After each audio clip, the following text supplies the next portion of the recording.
Hello दोस्तों, कैसे हैं आप। मुझे आशा है कि आप सभी अच्छे होंगे। आज की वीडियो में हम जानेंगे कि बाबा साहब भीमराव अंबेडकर संविधान के प्रति अपनी क्या विचारधारा रखते थे, अर्थात वे संविधान के बारे में क्या सोचते थे। इस वीडियो में मैं आपको पूरी जानकारी दूंगा, बस आप हमारे साथ ऐसे ही अंत तक इस वीडियो में बने रहें। मैं आपके लिए रोजाना बाबा साहेब के जीवन से जुड़ी वीडियो लेकर आता रहता हूं। बाबा साहेब को मानने वाले लोग चैनल को सब्सक्राइब कर ले। तो चलिए शुरू करते हैं इस वीडियो को।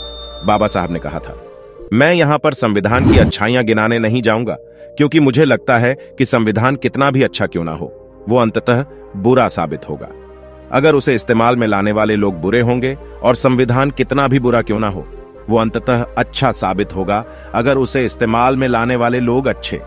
2 साल 11 महीने 17 दिन बाद संविधान सभा के ड्राफ्ट कमेटी के चेयरमैन के तौर पर डॉक्टर भीमराव अंबेडकर जब अपना आखिरी भाषण दे रहे थे, उनकी आंखों में भारत की एकता और स्वतंत्रता के भविष्य को लेकर गंभीर चिंतन मंथन का दौर चल रहा था। संविधान सभा में बोलते हुए तब डॉक्टर अंबेडकर ने साफ लफ्जों में भारत के राजनीतिक दलों को देश की एकता, अखंडता के लिए आगाह किया था। डॉक्टर अंबेडकर ने कहा था, 26 जनवरी 1950 को भारत एक स्वतंत्र राष्ट्र होगा, लेकिन उसकी स्वतंत्रता का भविष्य क्या है? क्या वो अपनी स्वतंत्रता बनाए रखेगा या उससे फिर खो देगा? मेरे मन में आने वाला यह पहला विचार है। 26 जनवरी 1950 को भारत एक प्रजातांत्रिक देश बन जाएगा कि उस दिन से भारत में जनता की जनता द्वारा और जनता के लिए बनी एक सरकार होगी। क्या भारत अपने प्रजातांत्रिक संविधान को बनाए रखेगा या उससे फिर से खो देगा? मेरे मन में आने वाला यह दूसरा विचार है, और यह भी पहले विचार जितना ही चिंताजनक है। दुनिया के तमाम देशों और भारत के प्राचीन राजनीतिक जीवन के अध्ययन के बाद जो सवाल डॉक्टर अंबेडकर के दिलों दिमाग में उठे, उसे उन्होंने संविधान सभा के जरिए पूरे देश के जहन का सवाल बना दिया। डॉक्टर अंबेडकर ने अपनी चिंता को जायज बताते हुए कुछ और सवाल उठाए और साफ नसीहतें देखीं। ये बात नहीं है कि भारत कभी एक स्वतंत्र देश नहीं था। यह तथ्य मुझे और भी व्यथित करता है कि न केवल भारत ने पहले एक बार स्वतंत्रता खोई है, बल्कि अपने ही कुछ लोगों के विश्वासघात के कारण भारत बार बार आजादी खोता रहा है। सिंध पर राजा दाहिर पर मोहम्मद बिन कासिम के हमले के वक्त सैन्य अधिकारियों ने रिश्वत लेकर देश के साथ विश्वासघात किया। पृथ्वीराज चौहान से लड़ने के लिए मोहम्मद गोरी को जयचंद नहीं आमंत्रित किया। आजादी के लिए जब शिवाजी लड़ रहे थे तो नेकराज मुगल दरबार के साथ खड़े थे। 1857 में जब देश ब्रिटिश साम्राज्य के खिलाफ लड़ रहा था तो कई राजा ब्रिटिश हुकूमत के साथ खड़े थे। क्या भविष्य में भी ये इतिहास दोहराएगा? मुझे यही सवाल चिंता से भर देता है। संविधान सभा में डॉक्टर अंबेडकर ने सदियों की आजादी के संघर्ष के इतिहास और भारत की नाकामी की वजहों पर सीधी चेतावनी दी और साफ कहा कि यह तय है कि यदि राजनीतिक दल अपने मुताग्रहों को देश से ऊपर रखेंगे तो हमारी स्वतंत्रता संकट में पड़ जाएगी और संभवतः वो हमेशा के लिए खो जाए। इसीलिए हम सबको दृढ़ संकल्प के साथ इस संभावना से बचना है। हमें अपने खून की आखिरी बूंद तक अपने महान देश की स्वतंत्रता की रक्षा करनी है। डॉक्टर अंबेडकर ताजिंदगी जाति और मजहब की बेड़ियों को खत्म करने के लिए संवैधानिक उपायों के आश्रय संघर्ष करते रहे। जाति धर्म की बातों को देश से ऊपर रखने का कड़ा विरोध किया। वह ताजिंदगी सामाजिक भेदभाव, गैर बराबरी के खिलाफ लड़ते रहे, लेकिन उनका रास्ता हमेशा अहिंसक बना रहा। अपने विरोधियों में सुधार के लिए उन्होंने खुद की जिंदगी की मशाल जलाई, भगवान बुद्ध के उपदेशों का आसरा लिया, पूरी जिंदगी शोषण और छुआछूत के विरुद्ध अहिंसक लड़ाई लड़ते हुए गुजार दी। यही वजह है कि जब उन्होंने संविधान को आकार दिया तो लोकतंत्र के जरिए नागरिकों की आजादी तय की, छुआछूत खत्म कर हर नागरिक को सामाजिक समानता के एक पायदान पर ला खड़ा किया, जो विकास की मुख्य धारा में सामाजिक भेदभाव की वजह से पिछड़ गए। उनके लिए आरक्षण की व्यवस्था डॉक्टर अंबेडकर ने संविधान में सुनिश्चित कर दबे कुछ लोगों को ताकतवर बनाने का संविधान मंत्र दिया। आजादी के आंदोलन में जहां एक ओर महात्मा गांधी की अगुवाई में कांग्रेस अंग्रेजों को भारत से बाहर करने के मोर्चे पर खड़ी थी, वहीं डॉक्टर अंबेडकर के सामने दूसरे अहम और गंभीर सवाल खड़े थे। आखिर आजादी मिल जाएगी तो करोड़ों दबे कुचले दलित लोगों को क्या उनका हक मिलेगा? वो सैकड़ों साल से मुख्य धारा से अलग थलग पड़े करोड़ों लोगों की जिंदगी में रोशनी की लड़ाई लड़ रहे थे। यही कारण है कि उनके लिए आजादी का मतलब यही था कि जो आजादी समाज के आखिरी पायदान पर बैठे नागरिक को ताकत दे, वही असल में आजादी है। और वह अंग्रेजों के भारत छोड़ने के पहले इसकी गारंटी देश से पाने के लिए बेकरार हो उठे थे। 1930 में देश के दलितों के लिए अलग निर्वाचक मंडल के सवाल पर महात्मा गांधी के डॉक्टर अंबेडकर से मतभेद भी गहरा गए। गांधी जी ने पृथक निर्वाचक मंडल के ब्रिटिश सरकार के फैसले के खिलाफ अनशन शुरू किया, तो डॉक्टर अंबेडकर ने भी अपनी मांग छोड़ने का फैसला लिया। इस पूना पैक्ट का नतीजा ये निकला कि देश में अस्पष्टता और छुआछूत के खिलाफ नई जंग शुरू हुई, जिसने देश में वंचितों के अधिकार के लिए नई जमीन तैयार की। डॉक्टर अंबेडकर के संघर्ष और कानून को समझने की उनकी काबिलियत को गांधी जी की पारखी नजरों ने समझ लिया। देश की आजादी के बाद देश में संविधान निर्माण का मौका आया, तो बापू की सलाह पर ही प्रधानमंत्री जवाहरलाल नेहरू ने डॉक्टर भीमराव अंबेडकर को कानून मंत्री नियुक्त किया और फिर संविधान को तैयार करने की बड़ी जिम्मेदारी भी उनके सुपुर्द की।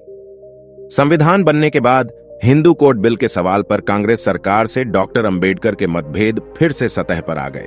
हिंदू कोड बिल के नाम से बनने वाले कानून के अंतर्गत डॉक्टर अंबेडकर ने हिंदू, बौद्ध, सिख समेत भारत में जन्मे सभी धर्मों के लोगों को शामिल करने की पहल की।